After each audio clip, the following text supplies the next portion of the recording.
దేశం అంటేనే మనుషులు, హ్మ్. సంస్కృతి, హ్మ్. కల్చరు ఇదంతా ఒక సమూహం కలిస్తేనే గదా! ఒక గుంపు. ఆ సమూహ ప్రయోజనాలే దేశ ప్రయోజనాలయితాయి గదా! మరి దేశం ముందు లాస్ట్ దేశం అన్నట్టు ఈ ప్రజలను వదిలేసి మాట్లాడుతుర్రా వాళ్ళు? ప్రజలను వదిలేసే ఎట్లా? మాట్లాడతారు. ఎట్లా? అందుకనే కాంగ్రెస్‌కు, బీజేపీకి ఉండే డిఫరెన్స్ ఏంటిది అనంటే, why Congress become as a liberal అనంటే, వ్యక్తి ప్రధానము, ఆ తరువాత వ్యక్తి పునాదిగా నిర్మించిన రాజకీయాలు, వ్యక్తి పునాదిగా నిర్మించిన దేశం, వ్యక్తి పునాదిగా నిర్మించినటువంటి సమాజం. అది ఇంపార్టెంట్. అంటే ఏది కాంగ్రెస్ పార్టీ సిద్ధాంతం.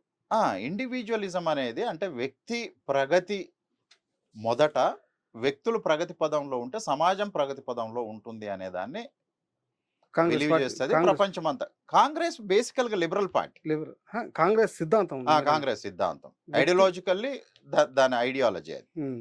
రైట్. సో, బీజేపీ అనేటటువంటిది ఒక రైట్ వింగ్ పొలిటికల్ పార్టీ.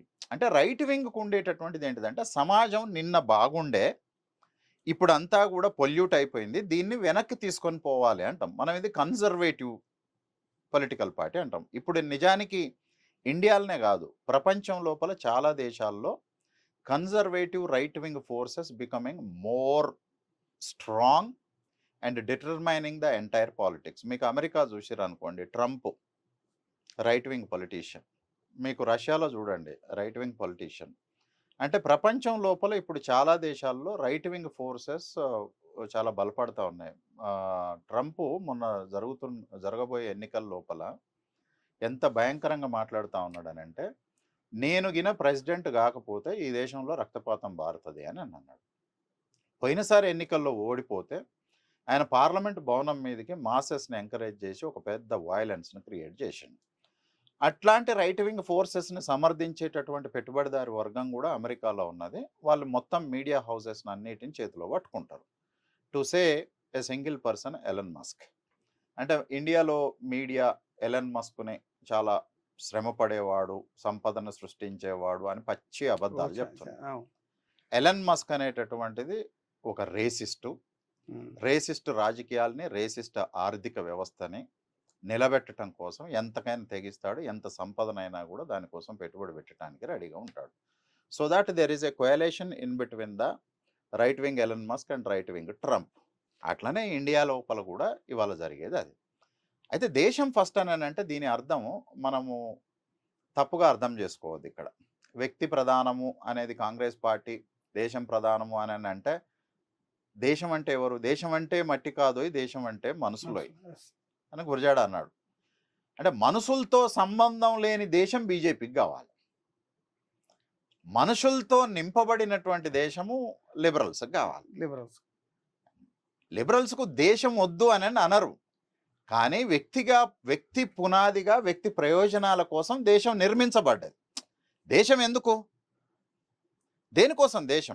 మనిషి కోసం, ప్రజల కోసమే కదా. ఆ ప్రజలకు వ్యతిరేకంగా, విరుద్ధంగా ఉండేటటువంటి దేశం సరైంది కాదు. ప్రజల పునాదిగా ప్రజల స్వేచ్ఛ, ప్రజల గౌరవము, ప్రజల ఆలోచనలు, ప్రజల అవసరాలను తీర్చేదిగా దేశం ఉండాలి.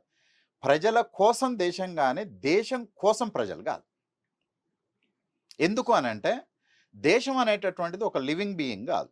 కాంగ్రెస్ సిద్ధాంతం ఏది, బీజేపీ సిద్ధాంతం ఏది మీరు చెప్పండి.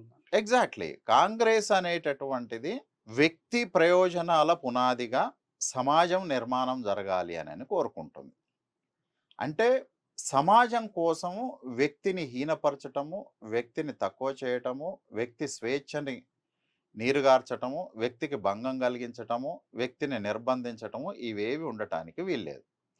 దేశం అంటేనే వ్యక్తుల యొక్క సమూహం కాబట్టి వ్యక్తి స్వేచ్ఛకు భంగం కలగకుండా దేశాన్ని నిర్మించటం అనేది. ఇప్పుడు 70 ఏళ్లలో 60 ఏళ్లలో మనం ఆ లిబరల్ పునాదిగానే ఈ దేశం పనిచేసింది. ఆ లిబరల్ పునాదిగానే ఈ దేశానికి స్వాతంత్రం వచ్చింది.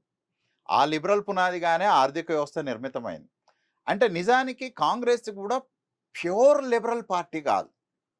ఒకవేళ ప్యూర్ లిబరల్ పార్టీ అయ్యి ఉంటే ఇందిరాగాంధీ బ్యాంకుల్ని జాతీయం చేసి ఉండే వ్యక్తి కాదు. ప్యూర్ లిబరల్ పార్టీ అయ్యి ఉంటే భూ సంస్కరణల చట్టాన్ని తెచ్చి ఉండేది కాదు. ప్యూర్ లిబరల్ పార్టీ అయితే స్త్రీ శిశు సంక్షేమము, కార్మిక సంక్షేమము, ఆదివాసీలు, మహిళలు వీళ్ళకి సంబంధించినటువంటి చూసేది కాదు.